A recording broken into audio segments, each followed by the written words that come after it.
오늘 우리에게 주시는 하나님 말씀은 마태복음 16장 18절 말씀입니다. 또 내가 내게 이르노니 너는 베드로라. 내가 이 반석 위에 내 교회를 세우리니 음부의 권세가 이기지 못하리라. 일반적으로 사람들은 교회를 떠올리면 건물, 예배드릴 장소, 아니면 어떤 제도를 생각합니다. 만약에 이것이 성경이 말하는 교회의 정의가 맞다면 오늘 설교 제목은 이미 틀린 겁니다. 오늘 설교 제목은 주님의 교회는 무너지지 않습니다. 주님의 교회는 망하지 않는다라는 의미입니다. 만약에 교회가 예배 장소라는 의미만을 가지고 있다면 이미 역사가 증명을 하고 있는 것이죠. 이 제목은 틀린 겁니다.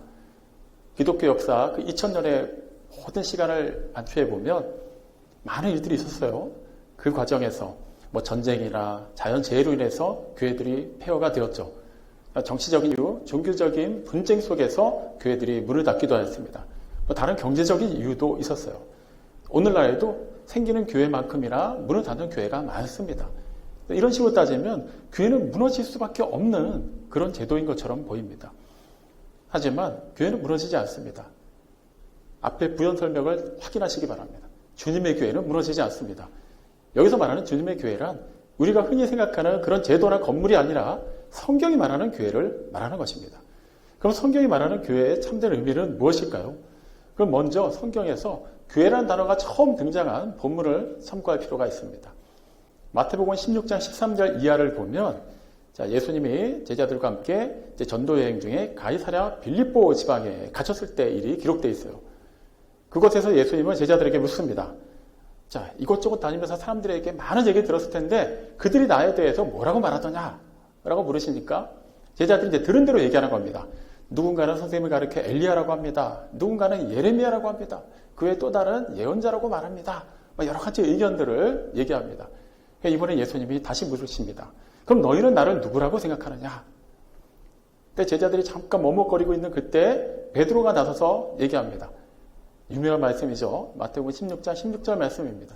주는 그리스도시요 살아계신 하나님의 아들이시니이다. 그 베드로의 신앙 고백을 들으시고 난 다음에 예수님이 8절에서 뭐라고 말씀하시냐면 내가 내게 이르노니 또 이 반석 위에 내 교회를 세우리라. 음부의 세력이 이기지 못하리라 라고 말씀하십니다. 성경이 말하는 첫 번째 교회라는 단어가 어디서 나옵니까? 반석 위에 세워진 교회라는 의미로 등장을 합니다. 그렇기 때문에 우리가 이 교회라는 의미, 단지 이 공간 예배 장소라는 것으로만 생각하면 단지 세상 살다가 일요일날 예배드리러 오는 순간 그 장소가 곧 교회가 되는 것이지만 예수님이 말씀하신 진정한 의미의 교회는 반석 위에 서 있어야 된다는 거예요. 여기서 교회로 번역된 헬라어 에클레시아라는 단어는 밖으로부터 부르심을 받은 사람들의 모임이라는 의미를 가지고 있어요. 이미 의미 안에 건물이나 제도라는 그런 뜻이 내포되어 있지 않죠. 밖으로부터 부르심을 받았다. 그러면 부르신 대상이 하나님이시기 때문에 부르심을 받은 곳은 어떤 곳이어야만 하겠습니까? 쉽게 설명을 드리면 하나님 나라가 되는 거예요. 세상에 있던 사람들을 하나님이 부르셨어요. 하나님의 나라로 부르신 거예요. 그 나라에 속한 사람들의 모임이 바로 교회가 된다는 거예요. 그러면 우리는 일주일 중에 또 6일 동안 세상에 나가서 살다가 일요일날 시간을 정해서 교회 예배당에 참석하기만 하면 우리가 그 교회의 참된 의미를 잘 되새기고 그 뜻대로 실천하는 것이 되는 것일까요? 분명히 앞서 말씀드렸어요. 예배당에 모인다고 해서 그것이 그러니까 교회가 되는 것이 아니라 반석에 선 교회만이 진정한 교회가 된다는 거예요. 그럼 여기서 말하는 반석은 무엇을 말하는 것일까요? 일반적인 건축적인 측면에서 생각하면은 기초를 다지기 위해서 땅을 깊이 파고 반석 위에 기둥을 세우는 것과 마찬가지입니다. 우리의 신앙 기초가 분명히 바로 서야 된다는 거예요. 근데 그 반석, 그 신앙 기초가 무엇인지는 예수님이 베드로의 신앙 고백을 들으신 뒤에 인정하셨죠. 다시 말하면 주는 그리스도시요 살아계신 하나님의 아들이십니다. 라는 그 고백을 들으시고 이 반석에 내 교회를 세우겠다라고 말씀하셨어요. 다시 말하면 예수님이 인정하시는 반석은 바로 예수님을 그리스도로 인정하는 신앙 고백이 되는 것이죠. 예수님이 우리의 그리스도가 되심을 고백하는 그 믿음을 가진 사람들의 모임이 예수님이 인정하시는 진정한 의미에서의 교회가 된다는 것입니다. 사실 우리는 이 부분을 간과하고 살 때가 많았어요. 그냥 굳이 예수님이 나의 그리스도가 되시는 것까지는 크게 중요하지 않았습니다. 그냥 그분이 나의 죄를 대속하셨고 나를 구원하셨고 내가 영원히 하나님 나라에 들어갈 수 있도록 그 모든 여건을 마련해 주셨다. 자, 그거 하나 믿으면 되는 거 아닌가요?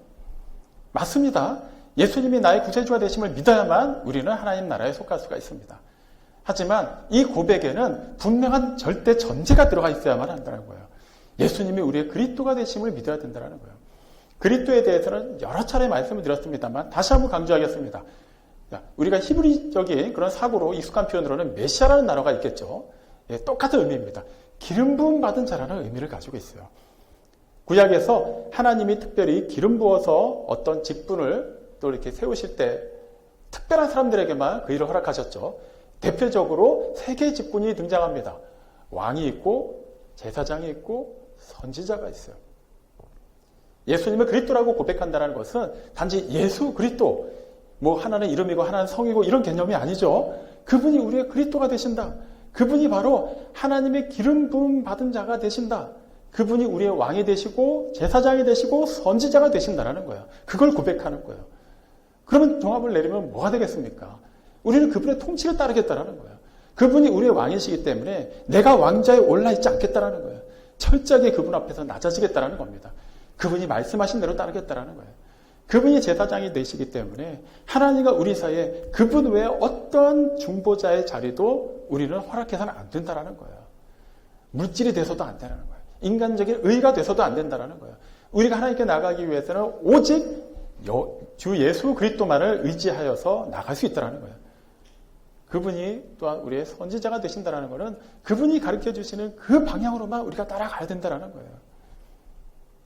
그분의 통치를 받아들인다고 하면서 그분이 하나님과 우리 사이의 중재자가 되심을 고백하면서도 정작 그분이 가르치는 그 길로 가지 않고 내가 원하는 방향으로 가고자 한다면 우리는 이미 예수님이 그리스도이심을 인정하지 않는 자가 되는 것이죠. 그럼 그 말은 우리가 반석 위에 세워진 교회가 아니라는 의미가 되는 것입니다. 아무리 예배당에서 예배를 충실하게 드리고 또 화려한 예배당을 갖추고 있고 또 체계적인 그런 조직을 갖추고 있다 할지라도 우리 마음 가운데 오직 예수님만이 우리의 그리스도 되심이 실제로 고백이 되지 않고 그것이 삶으로 구현되지 않는다면 그런 공동체는 믿음의 공동체가 될 수 없고 예수님이 인정하시는 교회가 될 수 없다라는 거예요.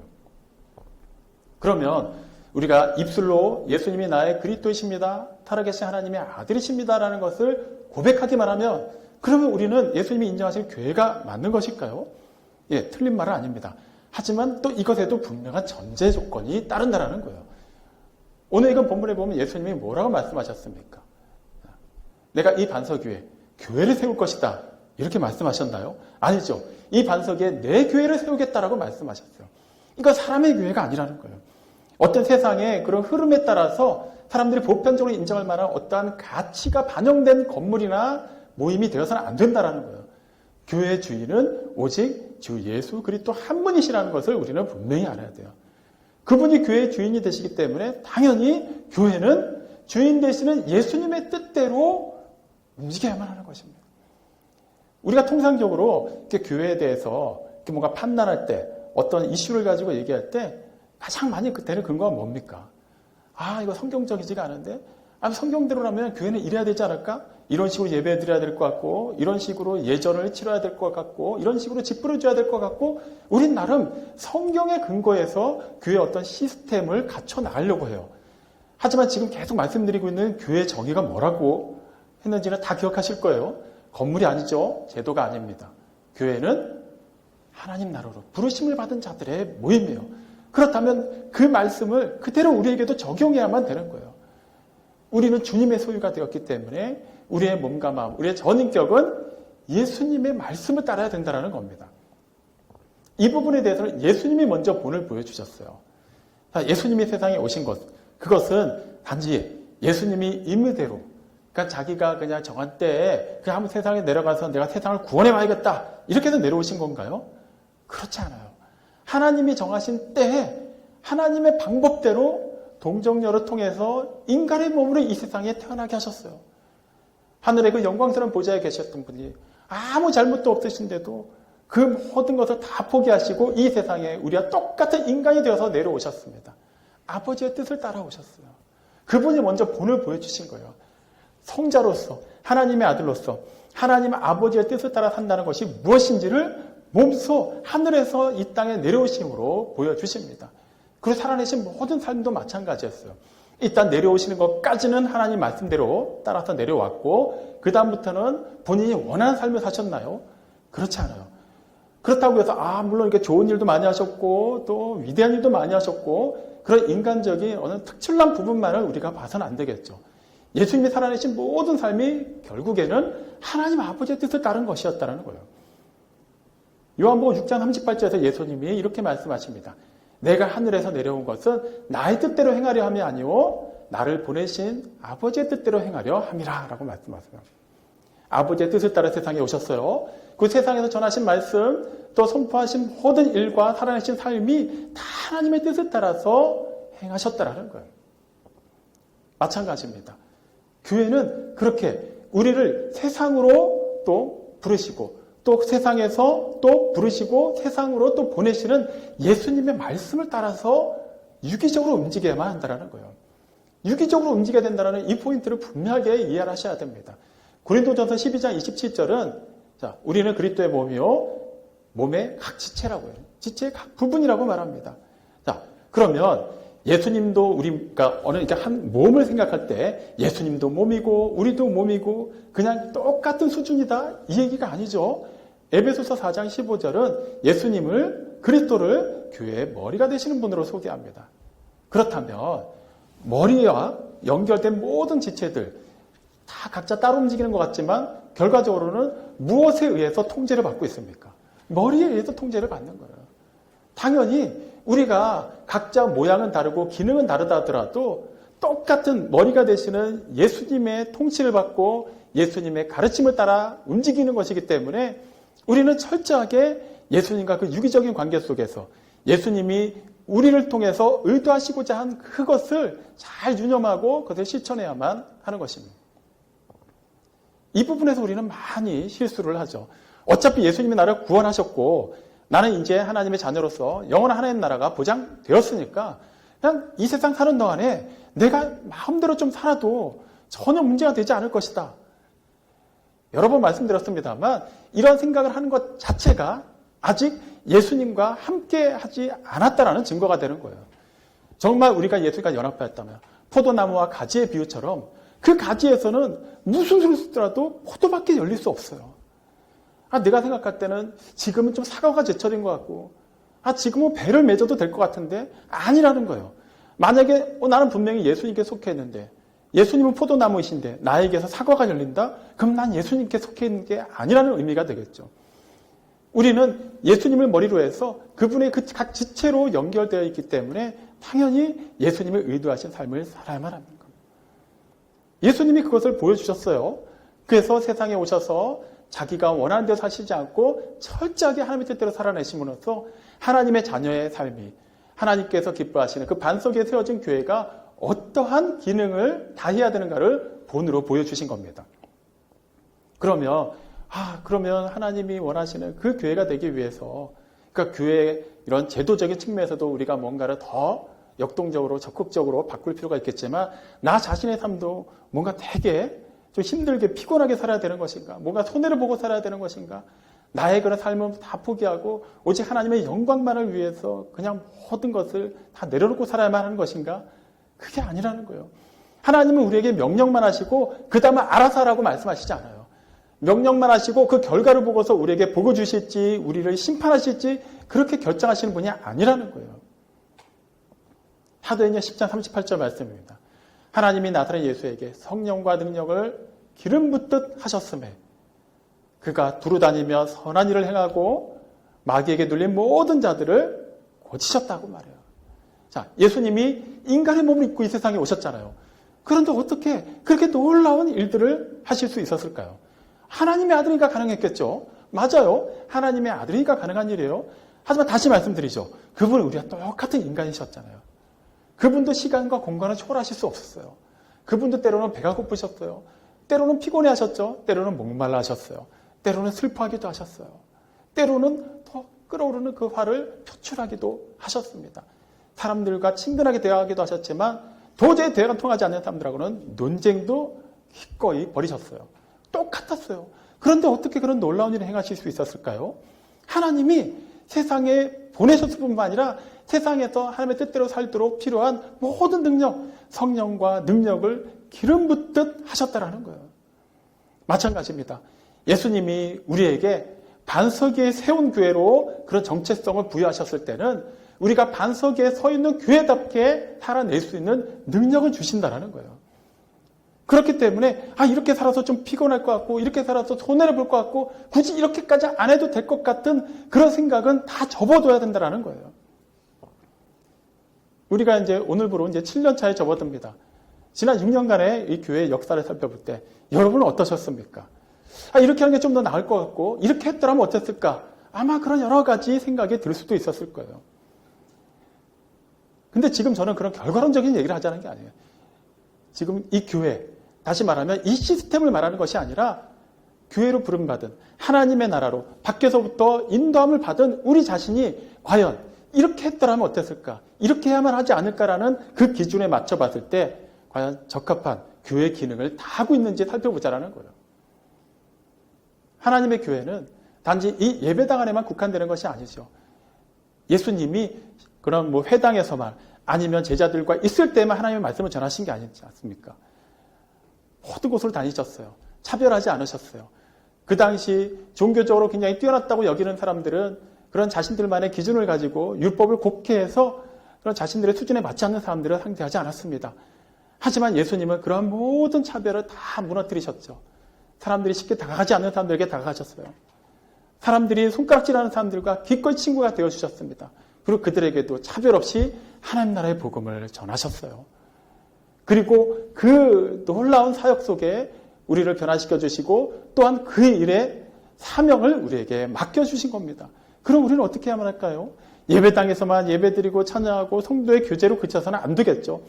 우리는 분명히 똑같은 세상에 살더라도 하나님의 나라로 부름받은 자들이기 때문에 우리가 있는 그곳이 곧 하나님의 나라가 되는 거예요. 아직 하나님의 나라가 아닌 사람들 사이에 있더라도 우리는 그것이 하나님의 나라임을 알기 때문에 하나님의 통치를 받는 자로서 우리를 통해서 그 일이 흘러나가야 된다는 거예요. 예수님이 세상에 오셔서 나는 하나님의 아들이다. 나는 구세주다. 그러니까 나에게 절하고 나에게 잘하고 내 비유를 맞추라라고 말씀하셨나요? 아니죠. 오히려 그분은 섬김을 받지 않으시고 섬기러 오셨어요. 구원받아야 될 영혼들, 결과적으로 세상에 있는 모든 영혼들을 살리시기 위해서 그분은 아낌없이 자신의 모든 것을 내려놓으셨습니다. 그리고 그 삶으로 우리를 부르신 거예요. 그리고 그 삶을 살아낼 수 있도록 하나님은 성령과 능력을 기름 붓듯 부어주셨습니다. 유기적으로 성부 하나님과 성자 하나님, 성령 하나님이 그렇게 협력해서 선한 일을 이루어주신 겁니다. 그리고 그 선한 역사 속으로 우리를 불러주셨어요. 성령 하나님께서 우리 안에 내주하시면서 또 우리를 통하여서 교회까지 큰 놀라운 일들을 이루어 가십니다. 이런 맥락에서 우리는 세상의 소금과 빛이라는 사명을 중요하게 생각해야만 하는 것이죠. 소금이 된다는 것은 내가 임의적으로 어떠한 조건을 맞춰서 짠맛을 만들어내는 게 아니에요. 소금 자체가 된 겁니다. 그 다음부터 또 다른 소금이 될 필요가 없는 거예요. 염도가 달라지지 않습니다. 그 성질은 그대로 있는 거예요. 그렇다면 이제는 뭘 해야 될까요? 소금의 역할을 하면 된다는 거예요. 내가 어떻게 하면 짠맛을 더 낼 수 있을까? 내가 어떻게 하면 그 짠맛을 오래 지속할 수 있을까? 그거는 신경 쓸 필요가 없어요. 소금은 단 한 가지만 하면 됩니다. 녹으면 되는 거예요. 그러면 알아서 소금에 부여된 그 능력이 발현되게 되는 겁니다. 하나님이 우리를 반석에 세우신 교회로 구별하시고 부르셨을 때도 마찬가지예요. 우리가 교회의 역할을 감당한다면 우리가 각자 주어진 삶의 현장에서 교회로서의 그 기능을 온전히 수행하기만 한다면 그 다음에 하나님이 하시겠다라는 거예요. 저는 많이 부족합니다. 여러 가지 연약한 것도 많고 채워지지 않은 것도 많고 그런 일을 감당하기에 저는 턱없이 모자란 사람입니다. 걱정하지 말라는 거예요. 예수님이 처음에 제자들을 부르실 때 어떤 사람들을 부르셨습니까? 처음부터 이왕이면 좀 똑똑한 바울 같은 사람을 부르셔도 되고 니고데모처럼 좀 이렇게 세상에서 힘도 있고 재력도 갖춘 사람을 처음부터 제자로 삼으셨으면 어땠을까요? 근데 예수님은 그렇게 하지 않으셨어요. 그 시대 보편적인 삶의 기준에서 볼 때도 하층민에 속하고 직업적으로도 보잘것없는 사람들을 제자로 부르셨어요. 무엇을 알려주시는 겁니까? 사람의 능력으로 되는 일이 아니라는 거예요. 하나님 나라 복음은 하나님의 능력으로 되는 것이고 하나님이 작정하시고 지목하셔서 부르신 그 사람들을 통해서 반석에 서 있는 그 교회를 통해서 이루신다는 것이지 어떻게 세력이 있고 돈이 많고 힘이 있는 사람들이 모여야만 그것이 온전한 교회가 될 수 있는 것은 아니라는 거예요. 오해하시면 안 되겠죠. 그런 사람들이 있어서 안 된다는 것이 아니라 이게 중요하지 않다라는 거예요. 하나님이 우리를 부르셨지 않습니까? 우리를 에클레시아, 밖으로부터 그대로 밖에 방치하시지 아니하시고 하나님 나라 백성을 부르셨어요. 그리고 통치하시고 우리 통해서 하나님의 뜻을 이루어 가신다고 합니다. 그러므로 우리는 하나님께서 이루시고자 하는 그 뜻에 우리의 전인격을 내어 맡겨드리기만 하면 되는 거예요. 성령님이 우리 안에 내주셨기 때문에 갈라디아서 5장 22절 23절 말씀처럼 어떤 일이 벌어질까요? 예, 그 9가지 열매가 맺히는 거예요. 그건 우리가 맺는 게 아니에요. 성령님이 우리 안에서 맺어주시는 겁니다.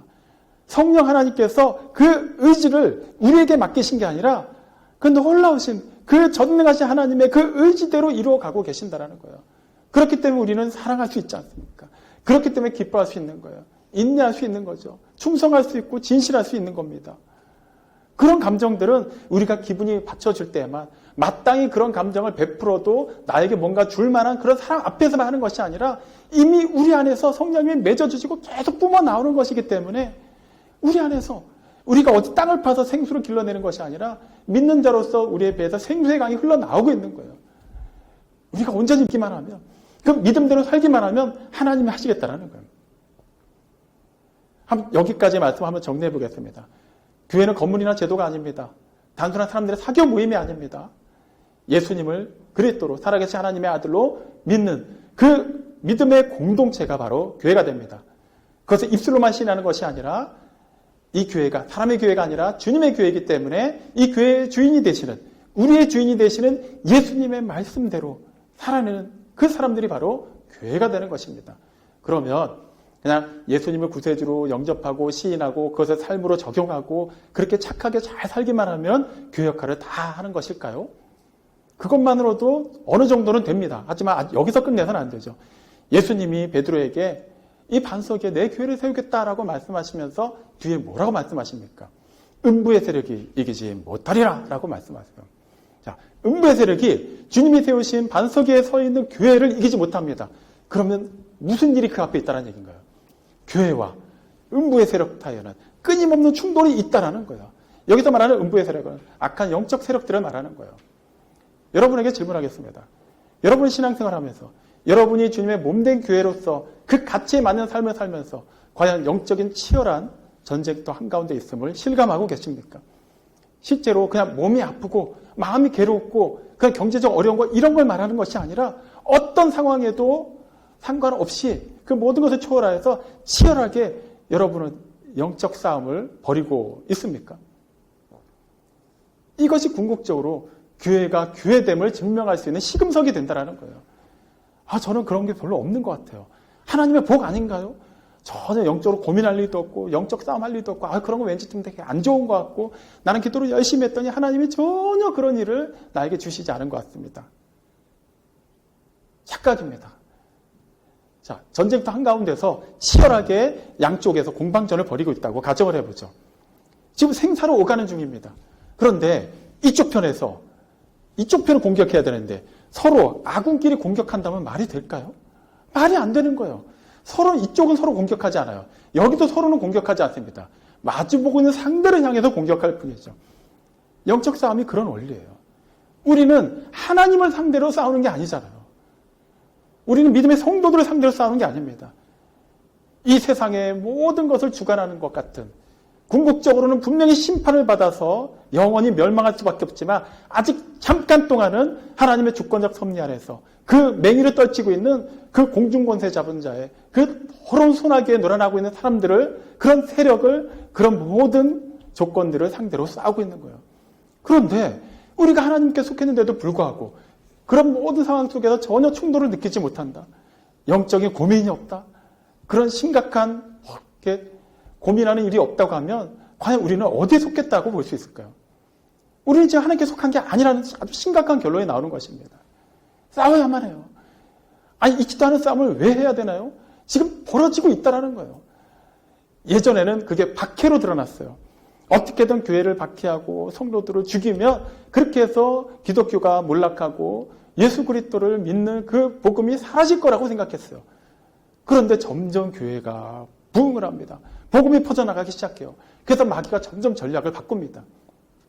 살살 유혹을 해요. 일단은 교회는 나가게 하고 신앙생활은 하게 하되 전혀 하나님의 자녀답지 않게 사는 거에 대해서 위기의식을 느끼지 못하게 합니다. 에베소서 5장 8절은 분명히 우리가 전에는 어둠이었고 이제는 주 안에서 빛이기 때문에 이제는 뭘 해야 된다고 말해요. 빛의 자녀답게 살아야 된다고 말해요. 근데 마귀는 살살 꼬시죠. 굳이 그렇게까지 안 해도 돼. 어차피 구원받았잖아. 아니, 이미 우리가 믿음으로 구원받았는데 우리가 뭘 한다고 하면 그게 곧 행위로 나타내는 거 아닌가? 그러면 하나님의 그 은혜를 우리가 부인하는 거 아닌가? 그럴싸하죠? 절대 아니에요. 우리는 믿음으로 구원받았습니다. 믿음으로 구원받았기 때문에 이제는 그 믿음으로 살아내야 되는 거예요. 이 순서가 바뀌면 문제가 되는 거예요. 내가 열심히 착하게 살았더니 나는 구원받았다. 나는 이걸 믿는다. 이거는 틀린 겁니다. 하지만 나는 예수님을 나의 그리스도의 힘으로 믿고 그분의 통치를 따름으로 말미암아 나는 영원한 하나님 나라에 속하게 되었다. 그렇기 때문에 아직 임하지 않았지만 궁극적으로 임할 하나님의 나라에 속한 자로서 그 품격에 맞는 삶을 이 세상에서 살아내겠다라는 거예요. 마귀가 그걸 살살 꼬십니다. 그렇게까지 안 해도 돼. 절대 그 말에 속아 넘어가지 마십시오. 태초에 그 에덴 동산에서 뱀이 말한 게 뭡니까? 막 강제로 막 그냥 선악을 알게 하는 열매를 먹였나요? 그렇지 않아요. 살살 꼬시지 않았습니까? 그래서 에베소서 6장 12절이 말하는 거예요. 그런 마귀의 속임수에 넘어가지 않도록 하나님께서 주신 무기로 완전 무장을 하라고 말해요. 그 말은 우리는 치열한 영적 싸움을 한순간도 면할 수 없이 계속해서 맞닥뜨려야 된다는 거예요. 그렇기 때문에 우리는 준비가 되어 있어야 돼요. 그것을 실제로 살아내야만 하는 것입니다. 그러니까 단지 앞서 말씀드린 것처럼 그 성령의 열매가 맺히는 것을 우리가 외적으로 표현하고 그렇게 선하게 살고 구제하고 사는 것으로 충분하다? 그렇지 않다라는 거예요. 그거는 그거대로 해야 됩니다. 그러면서 동시에 우리는 치열한 영적 싸움을 해야 된다는 거예요. 우리는 세상에서 한 가지 스탠스, 그러니까 한 가지 입장만을 가져서는 안 돼요. 그냥 세상에서 그저 사람들에게 좋은 소리 듣기 위해서 그냥 구제하고 뭐 이렇게 남들 도와주는 일을 하고 당연히 해야 돼요. 또한 이 세상에 그 모든 어둠 가운데서 그 배후 세력으로 존재하고 있는 악한 영적인 세력과 끊임없이 싸워야 하는 말입니다. 이 중간 지점을 찾으려고 하지 마세요. 이건 동시적으로 우리에게서 일어나고 있는 일입니다. 예수님이 그렇게 하셨고 또한 예수님의 사명을 받은 사도들이 그러한 삶을 살았습니다. 그리고 그들을 통해서 2000년의 역사가 흐른 동안 오늘 우리에게까지 전해진 그 복음이 우리에게도 그런 삶을 살라고 말합니다. 그것이 바로 하나님이 인정하시는 반석 위에 세워진 교회의 사명이기 때문입니다. 사랑하는 성도 여러분, 그냥 하나님이 기뻐하시는 교회가 된다고 해서 어떤 어려움도 없는 것은 아닙니다. 지난 6년 동안의 삶을 돌아볼 때, 이 교회의 역사를 살펴볼 때 그 짧은 순간에도 우리에게 얼마나 많은 위기가 있었고 아픔이 있었고 고민이 있었습니까? 그럼에도 불구하고 하나님이 주인이 되어주셨기 때문에 이 교회가 지금까지 올 수 있었습니다. 실제로 역사가 얼마나 오래되느냐 이게 중요하지 않습니다. 하나님은 그 시간에 구애받지 않으시고 영원히 살아계신 하나님이시기 때문에 우리는 이미 영원에 속한 자로서 영원한 하나님의 교회로서 그 사명을 감당할 뿐입니다. 고린도전서 4장 8절과 9절 말씀에는 우리가 겪는 어려움들이 분명히 있다고 말해요. 사방을 우겨싸움도 당할 겁니다. 박해도 받을 거예요. 거꾸로 끄트림도 당할 겁니다. 어떻게든 세상이 우리를 가만 놔두지 않을 거예요. 예수님을 미워해서 예수님을 죽이기까지 했던 그 세상이 예수님께 속한 우리를 가만히 놔둘 리가 없습니다. 그런데 그 말들이 다 기록되고 나서 마지막 동사가 무엇이냐면 우리는 망하지 않는다라는 거예요. 어려운 일 있습니다. 교회이기 때문에 당연히 치열한 영적 싸움 벌어집니다. 그 안에서도 끊임없이 분란이 일어납니다. 하지만 우리는 넘어지지 않습니다. 우리는 망하지 않습니다. 주님의 교회이기 때문이에요. 여러분 한 사람 한 사람이 주님이 세우신 교회이고 주님이 핏값으로 사신 소중한 영혼들이기 때문에 절대 주님이 그대로 내버려 두지 않으십니다. 승리하게 하십니다. 영원히 살게 하십니다. 그리고 그 삶을 이 땅에서 누리고 선포하라고 말씀하십니다. 기뻐하십시오. 감사하십시오. 단지 감사주의라서 감사하고 단지 교회 설립 6주년 예배라서 감사하는 것이 아니라 아무 자격도 없고 아무 조건도 채우지 못한 우리를 하나님의 교회로 삼으시고 기뻐하신다라는 그 놀라운 은혜와 사랑에 감사하십시오. 하나님이 책임지십니다. 그러니 해야 될 일 하시기 바랍니다. 구제할 때 구제하시고 베푸실 때 베푸십시오. 굳이 성령의 열매가 맺히는 것을 혼자만 품고 있으려 하지 마십시오. 썩을 뿐입니다. 계속해서 주십시오. 거저 받았으니 거저 주십시오. 충만하게 우러날 것입니다. 그리고 두려워하지 말고 치열하게 영적 싸움에 임하십시오. 끝끝내 우리는 이겨낼 것입니다. 그렇게 하나님의 기쁨이 되고 하나님께서 인정하시는 포에마 우리 교회 모두 성도들이 다 되시기를 주님의 이름으로 축원합니다. 아멘.